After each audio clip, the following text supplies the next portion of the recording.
ভূমি মালিকদের স্বস্তি, দলিল জালিয়াতি বন্ধে সরকারের বড় পদক্ষেপ। বাংলাদেশি ভূমি মালিকদের জন্য আসছে এক যুগান্তকারী পরিবর্তন। সরকার দেশের ভূমি ব্যবস্থাপনাকে পুরোপুরি ডিজিটালাইজড করার উদ্যোগ নিয়েছে। এর ফলে শতাধিক বছরের পুরনো দলিলও অনলাইনে সংরক্ষণ ও যাচাই করা সম্ভব হবে। সরকার জানিয়েছে ১৯০৮ সাল থেকে বর্তমান সাল পর্যন্ত রেজিস্ট্রার কার্যালয়ে সংরক্ষিত সব দলিল ধাপে ধাপে স্ক্যান করে একটি কেন্দ্রীয় অনলাইন সিস্টেমে যুক্ত করা হবে। দীর্ঘদিনের অ্যানালগ পদ্ধতি থেকে বেরিয়ে এটি হবে একটি সম্পূর্ণ ডিজিটাল দলিল রেজিস্ট্রেশন ও সংরক্ষণ ব্যবস্থা। ভূমি আইনজীবী জাহাঙ্গীর বলেন, ভূমি মালিকদের জন্য এটি নিঃসন্দেহে এক বড় খবর। এখন থেকে যে কেউ পৃথিবীর যে কোনো জায়গা থেকে কয়েকটি ক্লিকেই নিজের দলিল খুঁজে দেখা ও ডাউনলোড করতে পারবেন। ১১৭ বছরের দলিল এখন অনলাইনে।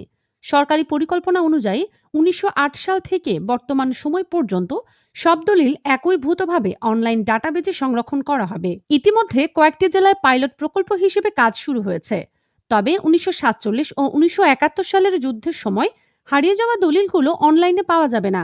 এই ধরনের দলিল যাদের কাছে আছে তাদের নির্ধারিত সময়ের মধ্যেই সংশ্লিষ্ট সাব রেজিস্ট্রি অফিসে অনলাইন সংযোজনের জন্য আবেদন করতে হবে।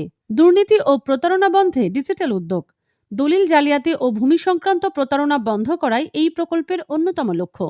অনলাইন সিস্টেম চালু হলে অনুপস্থিত মালিকদের জমি জাল দলিলের মাধ্যমে বিক্রি করার ঘটনা অনেকটা কমে যাবে। আইনজীবী জাহাঙ্গীর জানান, আগে দলিল খুঁজে পেতে রেজিস্ট্রি অফিসে ঘুষ দিতে হতো ১ থেকে ৫,০০০ টাকা পর্যন্ত, যেখানে সরকারি নির্ধারিত ফি মাত্র ২০ টাকা। নতুন ব্যবস্থায় এই হয়রানি আর থাকবে না। ভূমি মালিকদের করণীয়, সিস্টেম চালু হলে সরকার একটি নির্দিষ্ট ওয়েবসাইটের মাধ্যমে দলিল অনুসন্ধান, যাচাই ও নির্ধারিত ফি প্রদান করে কপি ডাউনলোডের সুযোগ দেবে। মূল দলিল হারিয়ে গেলেও অনলাইন কপি প্রমাণ হিসেবে বৈধ থাকবে। ভূমি মালিকদের নির্দেশনা, সরকারি ওয়েবসাইট চালু না হওয়া পর্যন্ত অপেক্ষা করুন। অনলাইনে না পাওয়া দলিলের কপি নিজে থেকে জমা দিন। জাল বা সন্দেহজনক দলিল অনলাইনে গ্রহণযোগ্য নয়।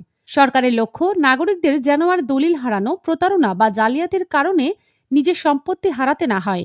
দীর্ঘমেয়াদী সুফল, জমি সংক্রান্ত বিরোধ কমে আসবে, দুর্নীতি ও হয়রানি রোধ হবে, প্রবাসীরা সহজে দলিল পেতে পারবেন এবং নাগরিক সেবা হবে দ্রুত। এমন জমিজমা বিষয়ক আরও তথ্য পেতে আমাদের ফলো করুন, শেয়ার করে অন্যদেরও জানানোর সুযোগ করে দিন। প্রয়োজনে প্রোফাইলে দেওয়া নাম্বারে যোগাযোগ করুন।